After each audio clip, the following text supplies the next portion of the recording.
अस्सलामुअलैकुम स्टूडेंट्स। एक और वीडियो के साथ आपके सामने हाजिर हैं हम लोग।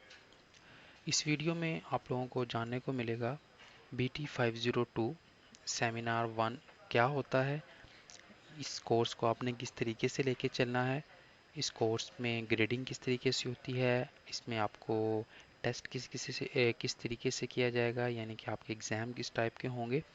तो इस कोर्स की मुकम्मल गाइड के इस कोर्स को अपन के किस तरीके से लेकर चलना है और इसका तमाम जो इसके मतलब इन्फॉर्मेशन है वो आपको इस वीडियो में कम्प्लीटली मिल जाएगी। तो स्टार्ट करते हैं। तो आप जैसे ही इस कोर्स को करते हैं तो ओवरऑल इस कोर्स में आपका कोई एग्ज़ाम नहीं होता है, बल्कि इसमें दो असाइनमेंट्स होती हैं। असाइनमेंट नंबर 1 जो कि आपका प्री मिड में होती है, यानी कि प्री मिड से पहले आपने इसको सबमिट करवाना होता है, और आपकी सेकंड पोस्ट मिड टर्म यानी कि फाइनल टर्म में सेकंड असाइनमेंट आती है आपकी। इनके टोटल दो असाइनमेंट्स आपसे इस कोर्स में ली जाएंगी, जो कि आपने सबमिट करवानी है, और जस्ट इसी पे ही आपके इस कोर्स को ग्रेड किया जाएगा, यानी कि आपको इस कोर्स में मार्क्स मिलेंगे। इसके अलावा अलहदा से आपको किसी भी किस्म का एग्ज़ाम देने की इसमें ज़रूरत नहीं होगी, यानी कि आपको कोई इस सब्जेक्ट का जो है आपको मिड टर्म या फाइनल टर्म में कंप्यूटराइज नॉर्मली जो हमारा एग्ज़ाम होता है मिड का या फाइनल का, वो आपका एग्ज़ाम नहीं होगा। सिंपली जस्ट आपकी दो असाइनमेंट्स है, इन्हीं असाइनमेंट पे जो है इस कोर्स को ग्रेड किया जाएगा। तो सबसे पहले डिस्कस करते हैं कि असाइनमेंट नंबर 1 होती क्या है। इसमें ये होता है कि हम इसमें चूंकि ये नॉर्मली जो ये कोर्स है, आपने इसको एजेंशन कर लेंगे, ये एक प्रेजेंटेशन कोर्स है, यानी कि इस कोर्स के अंदर जो है हमने एक प्रेजेंटेशन तैयार करनी है, ठीक है। और प्रेजेंटेशन तैयार करके ही हमने अपने टीचर को, अपने इंस्ट्रक्टर को सबमिट करवानी है। तो इसी तरीके की असाइनमेंट नंबर 1 और असाइनमेंट नंबर 2 में इसी को हमने इन्होंने डिवाइड किया हुआ। असाइनमेंट नंबर 1 में क्या होता है कि आपको जो टीचर है वो आपको असाइनमेंट नंबर 1 भेजता है कि अपना जो है आप टॉपिक सिलेक्ट करें कि आपका टॉपिक, आप किस टॉपिक के ऊपर अपनी प्रेजेंटेशन बनाना चाह रहे हैं। कि कोई भी टॉपिक हो सकता है, कोई स्पेसिफिक टॉपिक नॉर्मली टीचर की तरफ से आपके ऊपर एम्फेसाइज नहीं किया जाता कि आप इसी टॉपिक के ऊपर बनाएं, बल्कि वो आपके ऊपर छोड़ते हैं कि आप जो है अपने इंटरेस्ट के मुताबिक जो है टॉपिक हमें बताएं कि आपका टॉपिक की इंटरेस्ट जो है किस टॉपिक में। मिसाल के तौर पर कुछ स्टूडेंट्स होते हैं उनको सेल बायोलॉजी का जो कोर्स था वो बहुत अच्छा लगा। उसमें मुख्तलिफ हो सकते हैं टॉपिक जिनके ऊपर वो उनका इंटरेस्ट हो। मज़ीद जेनेटिक्स में हो सकते हैं, मोलेकुलर में जो है PCR और अदर तमाम चीज़ें आ जाती हैं, बायोकेमिस्ट्री के डिफरेंट टॉपिक्स। तो इनका अभी तक जितने भी आप सब्जेक्ट्स जो स्टडी कर चुके हैं ओवरऑल अपनी इस डिग्री में, उनमें से किसी भी कोर्स के किसी भी टॉपिक में अगर आपका इंटरेस्ट है तो उस टॉपिक के ऊपर अपनी प्रेजेंटेशन बना सकते हैं, इसमें आपको सबमिट करवा सकते हैं। तो सबसे पहले आपने कोशिश करना है कि आपका जो भी इस टॉपिक में आप इंटरेस्टेड हैं, जिसमें आपको लगता है कि इस टॉपिक के ऊपर आप एटलीस्ट कुछ आपको कमांड है, ये आपको अच्छे तरीके से आता है, अगर आप इस टॉपिक को अपने दोस्तों को भी समझाना चाहें तो इजीली समझा सकते हैं। और इसका मटेरियल जो आपको इजीली आपके पास अवेलेबल भी है, यानी कि अगर आप सर्च भी करते हैं तो आप इजीली सर्च कर सकते हैं। इसके अकॉर्डिंग आपके पास अच्छे कीवर्ड्स जो हैं या अच्छी वेबसाइट, अच्छी बुक्स जो हैं आपके पास ऑलरेडी अवेलेबल हैं, ठीक है। तो और मज़ीद इसमें कंटेंट निकालने के लिए कि अगर आपने अपना टॉपिक सिलेक्ट कर लिया है, आपने वो टॉपिक सिलेक्ट करके जो है अपने टीचर को सेंड कर देना है। तो टीचर जो है उसको रिव्यू करेगा आपके टॉपिक को कि आपके टॉपिक जो है किसी दूसरे स्टूडेंट से मैच तो नहीं कर रहा। तो ये आपने ज़रूर अपने जहन में रखना। अक्सर होता है कि स्टूडेंट जो है ग्रुप बना लेते हैं, और ग्रुप में जो है कि ठीक है हम लोग मिलके काम करेंगे, जो कि नॉर्मल रेगुलर यूनिवर्सिटीज़ में ग्रुपिंग पे ही ये प्रेजेंटेशंस होती हैं। लेकिन वीयू चूँकि तो इसमें आप ऑनलाइन लर्निंग है, तो ये आपकी इंडिविजुअल जो है इसमें आपकी प्रेजेंटेशन स्किल्स को जो है टेस्ट किया जाता है। तो इसमें आपने जब सिंपली जो है आप हर एक का टॉपिक से आपका जो है वो डिफरेंट होना चाहिए। इनकेस अगर कोई भी दो या ज़्यादा स्टूडेंट्स का टॉपिक जो है, दो या दो से ज़्यादा स्टूडेंट्स का टॉपिक अगर जो है वो मैच करता है, अगर सेम टॉपिक होता है, उनमें क्लैश हो जाता है, तो उसमें टीचर के पास राइट है, वो उसको आपका जो टॉपिक है उसको रिजेक्ट कर सकते हो, फिर जो है वो खुद से आपको टॉपिक असाइन कर देगा अकॉर्डिंग टू आपके इंटरेस्ट। लेकिन इसमें बेस्ट यही है कि आप बिल्कुल ग्रुपिंग ना करें, सिंपल टॉपिक रखें, और कोशिश करें टॉपिक थोड़ा यूनिक होना चाहिए, ठीक है। यूनिक मीन कि उसकी आज जो अभी इंटरेस्ट है उसमें, इनके अभी जो प्रोग्रेस हो रही है उस टॉपिक्स में, अभी वो लेटेस्ट होनी चाहिए। कि बहुत ही ओल्ड और घिसे पीटे से टॉपिक जो है उसको सिलेक्ट ना करें। तो नॉर्मली इस पे टीचर जो है वो भी इनकरेज नहीं करते और मार्क्स भी इसमें आपको ज़्यादा नहीं मिलते हैं, एवरेज से मार्क्स ही फिर आपको मिलते हैं। कोशिश करें कि जो एक लेटेस्ट टॉपिक आ रहे हैं डे बाय डे, उन टॉपिक्स को आप सिलेक्ट करें। और इन टॉपिक्स को सिलेक्ट करने के बाद अगर आपने उसका कंटेंट लेना है तो कंटेंट सर्च करने के लिए गूगल पे आपने जाके सर्च करना है, सिंपल गूगल स्कॉलर। तो आपने इस वेबसाइट पे आना और उसके बाद अपने जो भी आपका टॉपिक था, मिसाल के तौर पे cell biology, DNA repair, PCR, molecular biology, genetics, आपके कोई भी डिजीज़ के ऊपर आप करना चाह रहे हैं, तो उसका आपने नाम लिखना। तो आपको उस टॉपिक के ऊपर बेतहाशा जो है रिसर्च आर्टिकल्स मिल जाएंगे, ठीक है, रिसर्च पेपर मिल जाएंगे अच्छे, जिनके अंदर कंटेंट अवेलेबल है। तो आपने अपने टॉपिक के लिए बेस्ट एक अपना रिसर्च पेपर जो है उसको सिलेक्ट कर लेना यहाँ से। इसमें कंटेंट जो बहुत अच्छा होता है, आपने कोशिश करनी है कि जो भी अपना एक टॉपिक है उसके ऊपर एक अपना पेपर ले लें और फिर उसको रीड करें, को 4 से 5 मरतबा रीड करें उस कंटेंट को, ताकि आपको समझ आ जाए। जो आपको पेपर जो है आप समझ लग रहा हो कि हाँ इसमें जो उसने बताया है वो आपको एटलीस्ट समझ आ चुका है, तो उसको फिर आप अपना सिलेक्ट करें, ठीक है।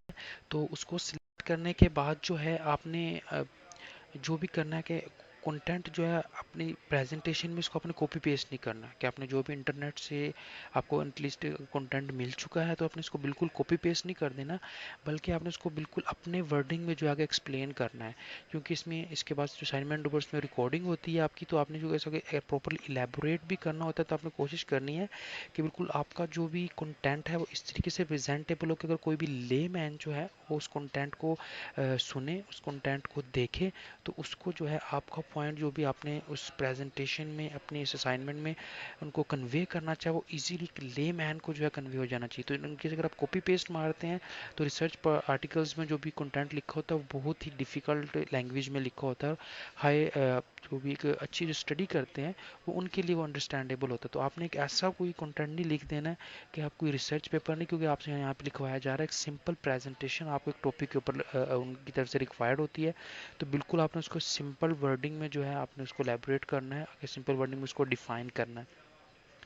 और मज़ीद आपकी जो प्रेजेंटेशन है इसकी जो लेंथ होती है स्लाइड्स की, वो नॉर्मली मैक्सिमम जो है 15 उनकी तरफ से कंफर्म होती है और मिनिमम जो है 12 होनी चाहिए। यानी कि 12 to 15 के दौरान जो है आपकी स्लाइड्स होनी चाहिए। स्लाइड्स में आपकी इंट्रोडक्शन भी होना चाहिए इस टॉपिक के मतलब तमाम उसकी डेफिनेशन, इनकेस अगर कोई डिफरेंसेस हैं, उसका कॉज, उसका ट्रीटमेंट, उसका प्रोसीजर, उसके एडवांटेजेस, डिसएडवांटेजेस, कोई भी इसकी कोई एलेबोरेशन है वो प्रॉपर जो है इन्हीं स्लाइड्स के अंदर आपने रखनी है।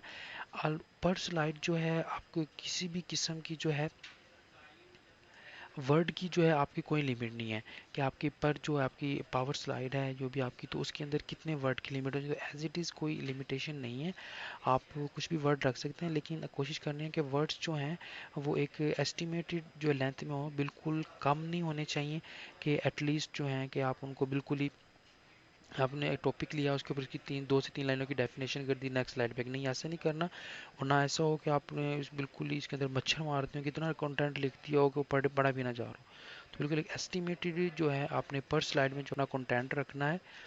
एंड इसके साथ जो है मज़ीद प्लेगरिज्म की जो है इस कंटेंट में बिल्कुल कोई रिस्ट्रिक्शन नहीं होती। इनकेस अगर आप कोई चीज़ सिंपल वर्डिंग में इंटरनेट पे मिल रही है, जो भी आपका कंटेंट है वो मिल चुका है, तो आप इसको बिल्कुल आप as it is copy paste कर सकते हैं। शर्त यह है कि वो सिंपल वर्डिंग हो, बहुत कॉम्प्लेक्स वर्डिंग की टॉपिक्स को जो है आप इसमें कॉपी पेस्ट करेंगे तो वो आपके बिल्कुल मार्क्स पे जो है वो डिपेंड जो इसमें है उसका इफ़ेक्ट ज़रूर पड़ेगा। इसमें मज़ीद आपकी जो स्लाइड में आपने जो प्रेजेंट करनी है वो एक अच्छे तरीके से जो है प्रेजेंटेबल होनी चाहिए। मिसाल के तौर पे उनकी अलाइनमेंट जो है प्रॉपर होनी चाहिए, उनका फ़ॉन्ट स्टाइल, उनका फ़ॉन्ट कलर, फ़ॉन्ट का साइज़, ये तमाम चीज़ें जो हैं आपने कोशिश करनी है कि वो अच्छी हों, कि इनकेस अगर जब प्रेजेंटेशन जो है जब आपकी प्ले हो रही हो तो एटलीस्ट उसमें किसी किस्म का कोई ये ना हो कि एक लाइन उधर से जा रही है, उधर से आ रही है, पैराग्राफ उधर से शो हो रहा है और टॉपिक कहीं और पे आ रहा है, उसकी डिस्क्रिप्शन कहीं और पे है।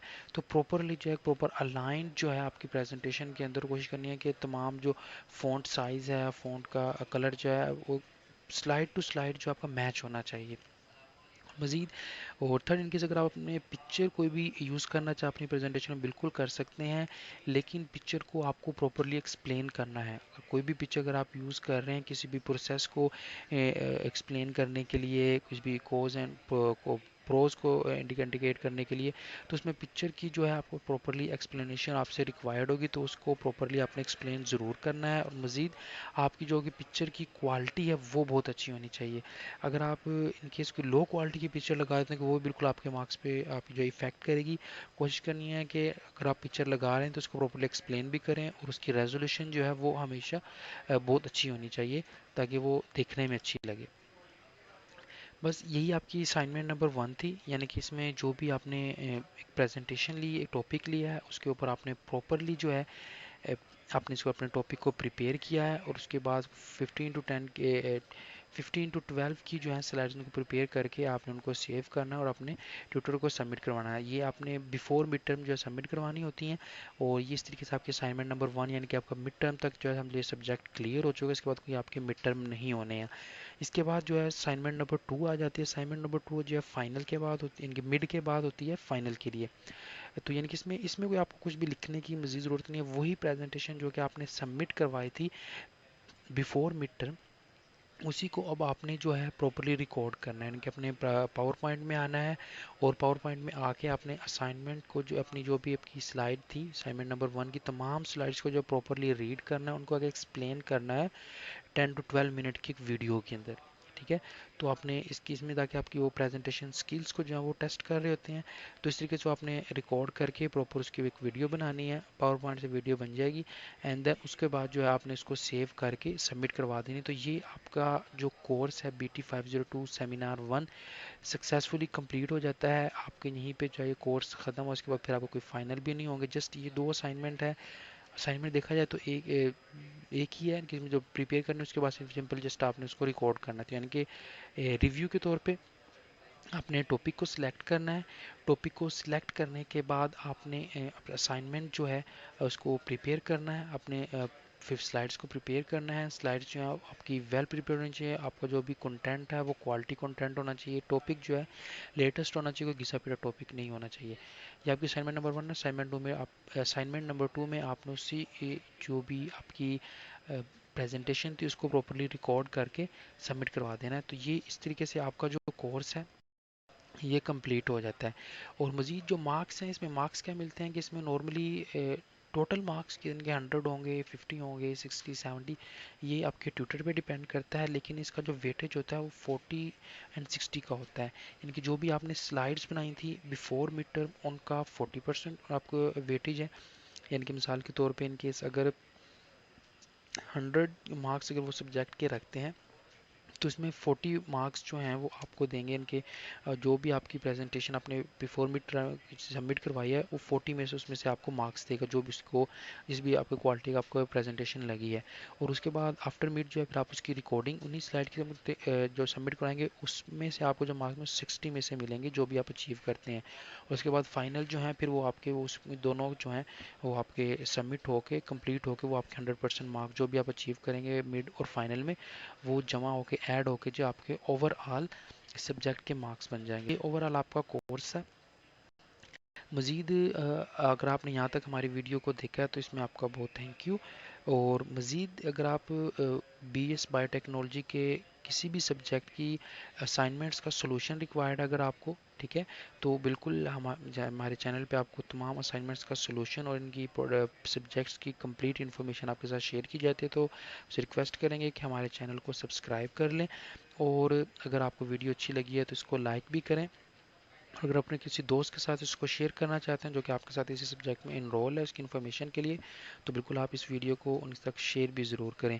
और मज़ीद अगर आपको कोई भी असाइनमेंट रिक्वायर्ड है किसी भी सब्जेक्ट की, तो आपसे रिक्वेस्ट है कि हमें कमेंट सेक्शन में आके जैसे ही असाइनमेंट आपको असाइन की जाए हमें कमेंट सेक्शन में आके इन्फॉर्म कर दें, ताकि बिफोर ड्यू डेट जो है जल्द से जल्द हम आपको असाइनमेंट जो है प्रिपेयर करके आपके साथ शेयर कर सकें, और आप इसमें सब्जेक्ट्स में जो है मज़ीद अच्छे से अच्छे मार्क्स ले सकें। तो ये वीडियो कंप्लीट गाइडलाइन के लिए बनाई गई थी BT502 सेमिनार नंबर 1 के लिए। तो इनके इस मज़ीद अगर आपको किसी भी किस्म की इन्फॉर्मेशन चाहिए तो हमारे चैनल को सब्सक्राइब कर लें। अभी के लिए अल्लाह हाफिज़, टाटा, बाय बाय।